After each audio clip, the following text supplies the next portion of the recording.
All right, today we're diving into a story about a house, a husband, a wife, and one single forbidden room.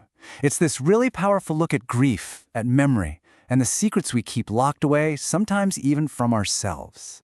And that really is the big question at the heart of it, isn't it? Can you actually lock a painful memory away and just be done with it? Or does it always find a way to whisper through the cracks? Let's find out. Okay, so just picture this for a second. You move into a new home with your partner, and you get hit with this one very strange, unbreakable rule. That's exactly what happened to Maria when she moved in with her husband, Ethan.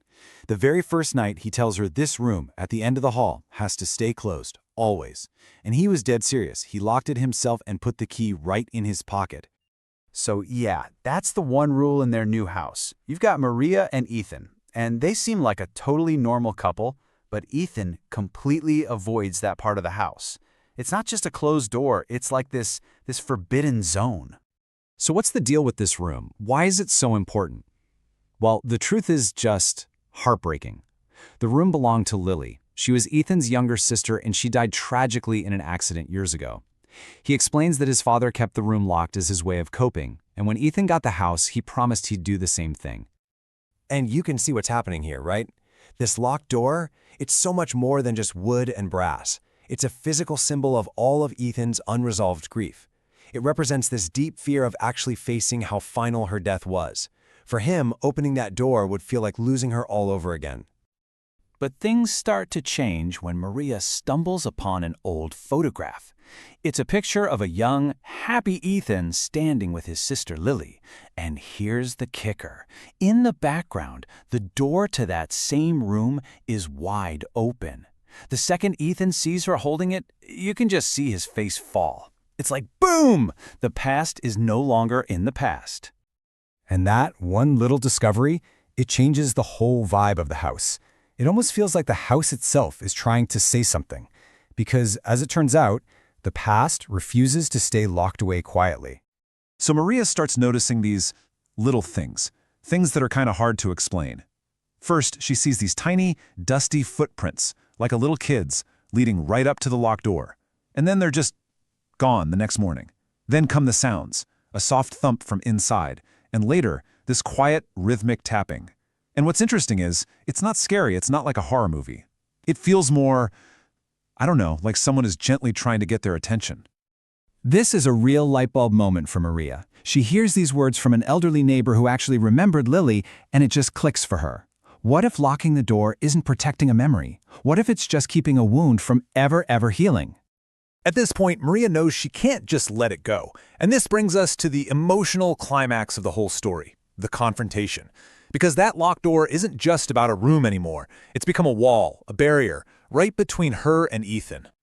And you can just feel the tension, right? You've got these two totally different viewpoints clashing.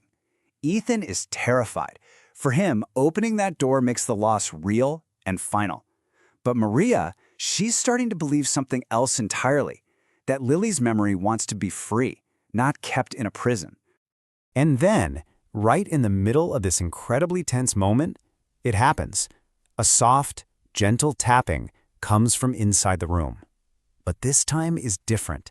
This time, Ethan hears it too. And suddenly, it's not just Maria's experience anymore. It's a shared reality, and it just shatters his denial. And hearing it together, that changes everything. It's a beginning of the end of the story, in a way. It's where Ethan starts that long journey from fear to finally accepting what happened. It's time to see what's been waiting behind that door for all these years.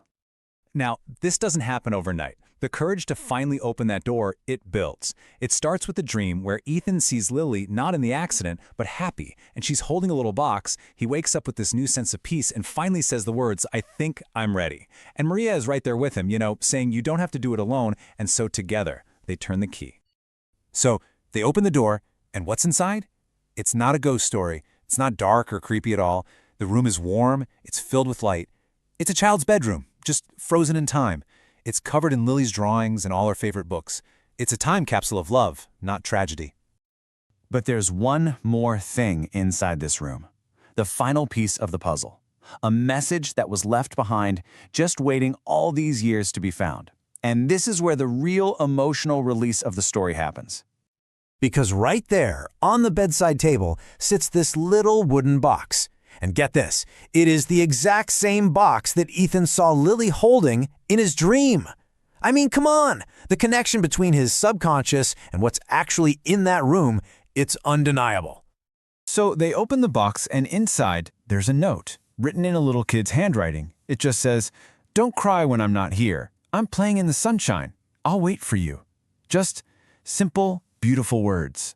It's not a goodbye. It's a message of peace, giving her brother permission to finally heal. And for Ethan, wow, this is the moment. Reading that note isn't about reliving the pain. It's the complete opposite. It's pure catharsis. It's like this deep, deep wound he's been carrying for years as finally allowed to start healing. So, what's the big takeaway from all of this? I think it's that real healing, it's not about forgetting. It's not about locking the hard stuff away and pretending it didn't happen. It's about finding a new way to remember, a way that brings warmth and peace instead of just pain and fear. And that really leaves us with one last thing to think about for ourselves. What locked rooms, memories or tough conversations or feelings we've pushed down, what locked rooms do we keep in our own lives? And what might happen if we finally found the courage to gently turn the key?